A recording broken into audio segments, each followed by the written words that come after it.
कैसरगंज में कयास, रायबरेली में रणनीतिक देरी, दोनों सीटों पर बीजेपी और अन्य दलों ने नहीं खोले पत्ते। नमस्कार, मैं खुशी और आप देख रहे हैं यूपी न्यूज 24। आइए नजर डालते हैं आज की बड़ी खबर पर। भारतीय जनता पार्टी की प्रत्याशियों की 11वीं सूची जारी हो चुकी है। उत्तर प्रदेश के उम्मीदवारों की यह चौथी सूची थी।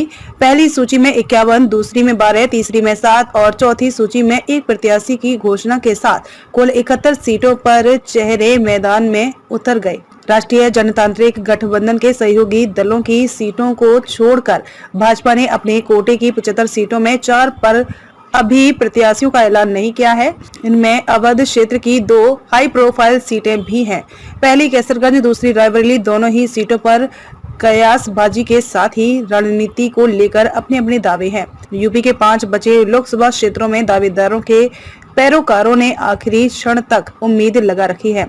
कैसरगंज में मौजूदा सांसद ब्रजभूषण शरण सिंह को एक बार फिर निराशा हाथ लगी है। दिल्ली से लौटने के बाद वह आश्वस्त थे कि आने वाली सूची में कैसरगंज से उनका नाम जरूर होगा, लेकिन तरबगंज विधायक प्रेम नारायण पांडे और करनेलगंज विधायक अजय सिंह की मजबूत दावेदारी के चलते टिकट अभी जारी नहीं हो सका है। सपा और बसपा ने भी यहां से अभी तक प्रत्याशी का ऐलान नहीं किया है। ये दोनों दल भाजपा की तरफ टकटकी लगाए हैं।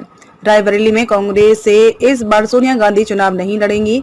उन्होंने राजस्थान से राज्यसभा जाकर ये संकेत पहले ही दे दिया था। उनके स्थान पर कांग्रेस महासचिव प्रियंका गांधी वाड्रा का नाम सबसे ऊपर है। भाजपा की ओर से राज्य मंत्री स्वतंत्र प्रभार दिनेश सिंह और ऊंचाहार से विधायक मनोज कुमार पांडे भी शामिल हैं। अन्य दलों से भी साधी चुप्पी। कैसरगंज और रायबरेली दोनों ही सीटों पर भाजपा और अन्य प्रमुख दलों ने प्रत्याशियों के पत्ते अभी नहीं खोले हैं। साल 2019 के आम चुनाव में कैसरगंज से ब्रजभूषण शरण सिंह जीते थे।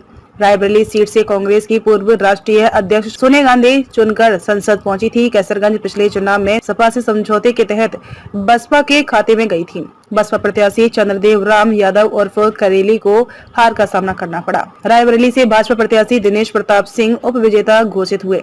सपा और कांग्रेस में गठबंधन होने पर कैसरगंज सपा के खाते में गई, जबकि रायबरेली कांग्रेस के पास है। 5वें चरण में होना है इन सीटों पर मतदान।